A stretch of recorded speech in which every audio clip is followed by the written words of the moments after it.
Naval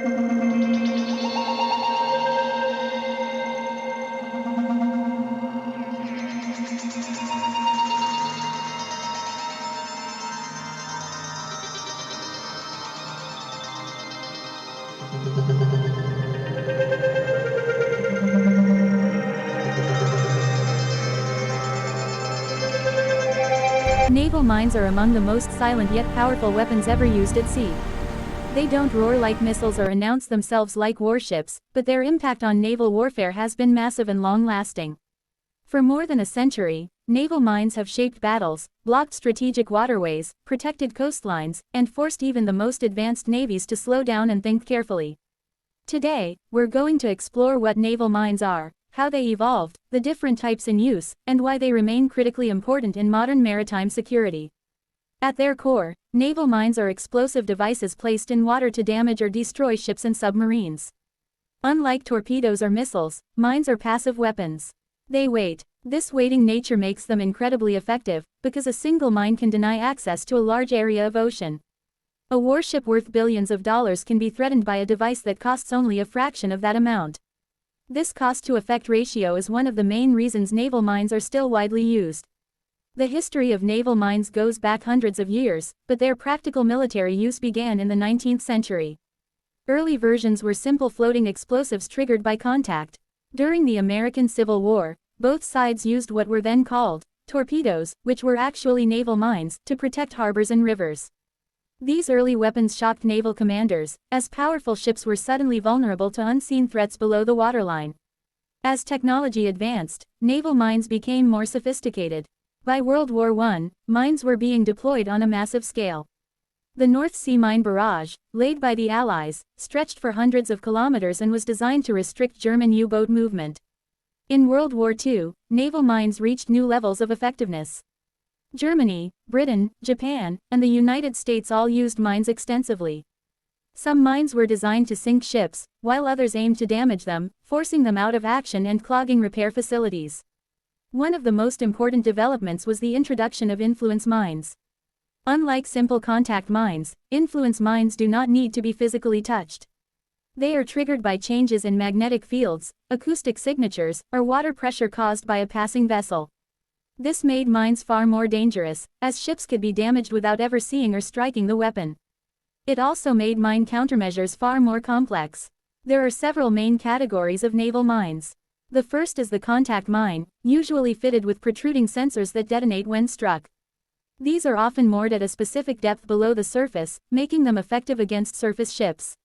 Although they may seem outdated, modern contact mines are still dangerous and reliable, especially in confined or shallow waters.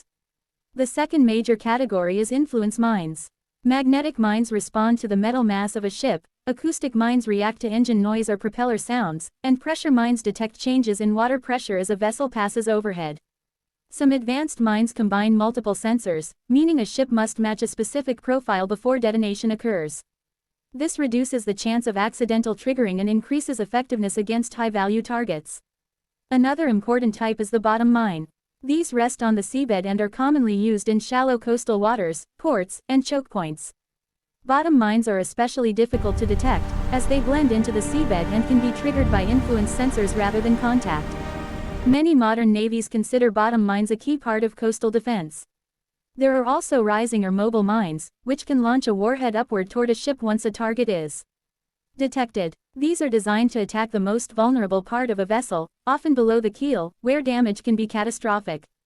Such mines blur the line between traditional mines and torpedo-like weapons. Deployment methods vary depending on mission and environment. Mines can be laid by surface ships, submarines, or aircraft. Air-delivered mines allow for rapid deployment over wide areas, even in enemy-controlled waters. Submarines can covertly place mines in highly strategic locations, such as near ports or narrow straits. The flexibility of deployment makes naval mines a powerful tool for both offensive and defensive operations. Despite their effectiveness, naval mines are not without challenges. One of the biggest issues is mine clearance. After conflicts end, mines can remain active for decades, posing serious risks to civilian shipping and fishing communities. Clearing mines is slow, dangerous, and expensive. Specialized mine countermeasure vessels, divers, and unmanned systems are required to detect and neutralize these threats. Modern mine countermeasures rely heavily on technology. Sonar systems are used to detect objects on or below the seabed. Unmanned underwater vehicles can inspect suspicious contacts without risking human lives. Some systems attempt to trigger mines safely from a distance, while others focus on precise neutralization. Despite these advances, mine warfare remains a constant contest between detection and concealment. In modern naval strategy, mines are especially valuable for area denial.